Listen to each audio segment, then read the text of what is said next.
A little shocking for some people. UNC Chapel Hill firing the winningest coach in their program's history.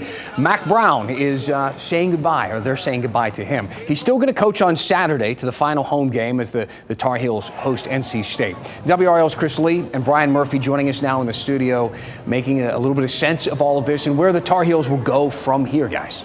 Yeah, Dan, it's been an interesting timing with all of this. It caught a lot of people off guard, and there's plenty of questions that need some answers in this situation. Brian Murphy has definitely been working the phones all day on this. Brian, what are you hearing about how Mack Brown himself found out about this? Well, he learned about it Monday, which is just after a press conference in which he told us he did not intend to retire, and that one day he would wake up and decide there was somebody better to take this job. That day was today when that news leaked out this morning. Obviously, Brown will coach the rest of the season, the final game against NC State. But it'll be interesting to see where the Carolina goes from here.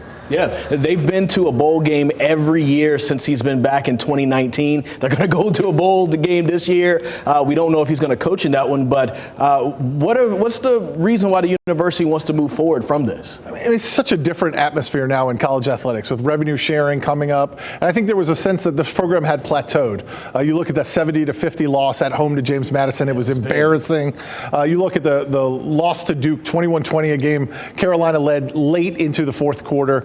And then you look at the program seems to have stagnated. They got close the last 2 years, but this year, 6-5, 3-game losing streak in the middle of the season just doesn't feel like it has upward momentum as we enter a new era of college athletics. And of course, you know, the students are going to be impacted by this. The Heels have already lost one recruit who's a 4-star edge rusher from the year of 2026. How will the school try to find a replacement that's best to keep those players around? Well, high school signing day is Wednesday. The transfer portal opens December 9th. So if North Carolina is going to have to move quickly, and that may be one reason that this decision came out before the end of the year, allows you to speed up that timeline a little bit.